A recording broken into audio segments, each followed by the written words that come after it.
ചേമ്പും കൂട്ടാൻ ഉണ്ടാക്കാൻ വേണ്ടിയിട്ട് ഞാനിവിടെ കുറച്ച് ചേമ്പ് എടുത്തിട്ടുണ്ട്. ചേമ്പിൻ്റെ വിത്താണ് എടുത്തിട്ടുള്ളത്. ഇത് തൊലി കളഞ്ഞ് ചെറിയ കഷ്ണങ്ങളാക്കി എടുക്കട്ടെ.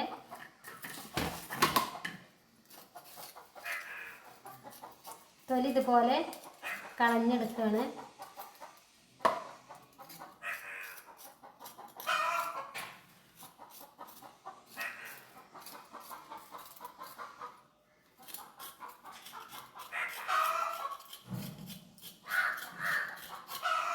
തൊലി മുഴുവനായും കളഞ്ഞ് നമുക്ക് കൂട്ടാനത്തിനുള്ളൊരു കഷ്ണങ്ങളാക്കിയിട്ട് എടുക്കണം. ചെറിയ കഷ്ണങ്ങളാക്കി എടുക്കണം.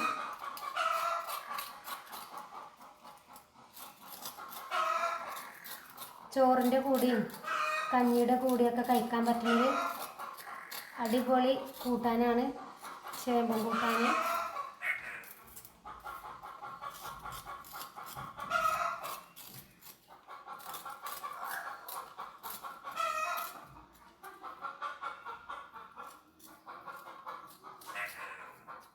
ഇതുപോലെ ചെറിയ കഷ്ണങ്ങളാക്കി എടുക്കണം.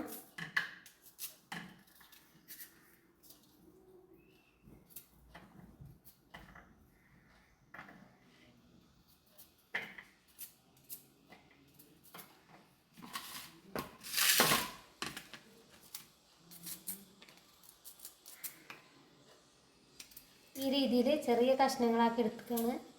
മുഴുവനും ഞാൻ ഇതുപോലെ ചെയ്തെടുക്കട്ടെ. ഇതുപോലെയാണ് കട്ട് ചെയ്തിട്ടുള്ളത്. മുഴുവനും ഇതുപോലെ ചെയ്തെടുക്കട്ടെ.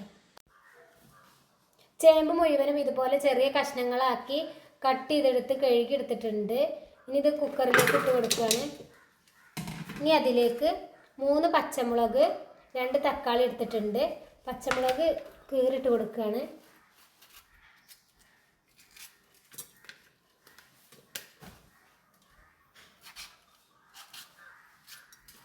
തക്കാളി കട്ട് ചെയ്തിട്ട് കൊടുക്കുക.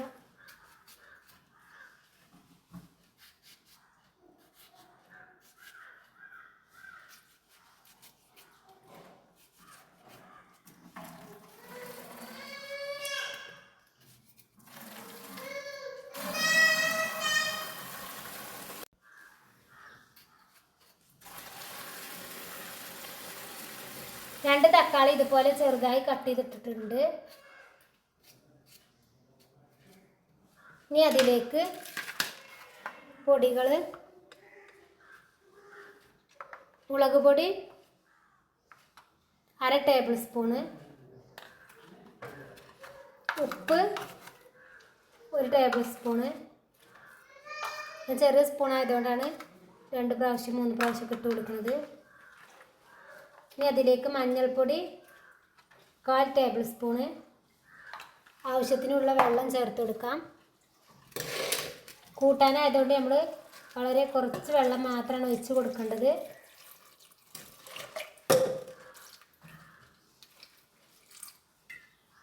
ഇനി ഇതിലേക്ക് പുളി ഒഴിച്ച് കൊടുക്കണം. കഷ്ണത്തിൻ്റെ കുറച്ച് താഴേക്കായിട്ടാണ് നമ്മൾ വെള്ളം ഒഴിച്ച് കൊടുത്തിട്ടുള്ളത്. ഇനി ഇതിലേക്ക് പുളി പിഴിഞ്ഞൊഴിച്ച് കൊടുക്കാം. കുറച്ച് പുളി എടുത്തിട്ടുണ്ട്. ഇനി ഇതിലേക്ക് പിഴിഞ്ഞൊഴിച്ച് കൊടുക്കട്ടെ.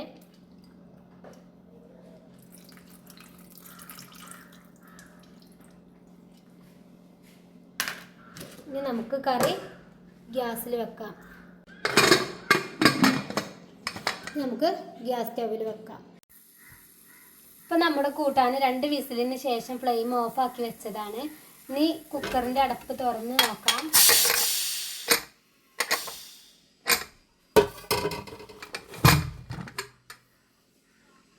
ഇപ്പോൾ വെള്ളമൊക്കെ വറ്റി നല്ല പോലെ കഷ്ണങ്ങളൊക്കെ വെന്ത് വന്നിട്ടുണ്ട്. ഇനി നമുക്കിത് കടുക് വറുക്കണം. കൂട്ടാൻ കടുക് വറുക്കാനായിട്ട് ഞാനിവിടെ ഒരു ചട്ടി അടുപ്പിൽ വെച്ചിട്ടുണ്ട്. ഇനി അതിലേക്ക് വെളിച്ചെണ്ണ ഒഴിച്ച് കൊടുക്കുകയാണ്.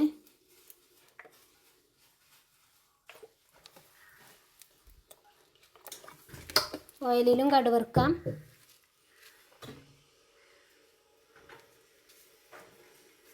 ഇനി അതിലേക്ക് കടുക് ഇട്ട് കൊടുക്കുകയാണ്.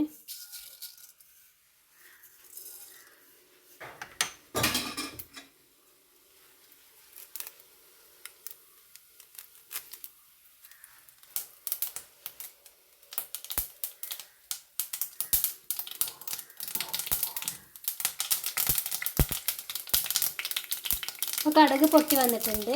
ഇനി അതിലേക്ക് 4 വറ്റൽമുളക്, കുറച്ച് കറിവേപ്പില ഇട്ട് കൊടുക്കുകയാണ്. ഇനി നമ്മുടെ കൂട്ടാൻ അതിലേക്ക് ഇട്ട് കൊടുക്കാം.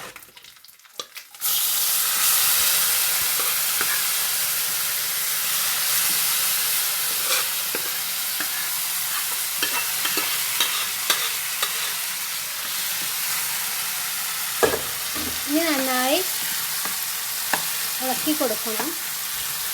ഫ്ലെയിം ഓഫാക്കിയിട്ടുണ്ട്. അപ്പോൾ നമ്മുടെ അടിപൊളി ചേമ്പ് പുളി കൂട്ടാൻ ഇവിടെ റെഡി ആയിട്ടുണ്ട്. അപ്പോൾ നമ്മുടെ അടിപൊളി ചേമ്പും കൂട്ടാൻ ഇവിടെ റെഡിയായി. അപ്പോൾ വീഡിയോ ഇഷ്ടപ്പെട്ടാൽ ലൈക്ക് ചെയ്യുക, ഷെയർ ചെയ്യുക, സബ്സ്ക്രൈബ് ചെയ്യുക, കമൻറ്റ് ചെയ്യുക, അതിനൊന്നും മറക്കരുത്. അപ്പോൾ ഇനി അടുത്ത വീഡിയോയിൽ കാണാം ഇൻഷാ അള്ളാ. ചോറിൻ്റെ കൂടിയും കഞ്ഞിയുടെ കൂടിയൊക്കെ കഴിക്കാൻ പറ്റിയൊരു ബെസ്റ്റ് കൂട്ടാനാണിത്, ചേമ്പും കൂട്ടാൻ. പിന്നെ അടുത്ത വീഡിയോയിൽ കാണാം ഇൻഷാ അള്ളാ.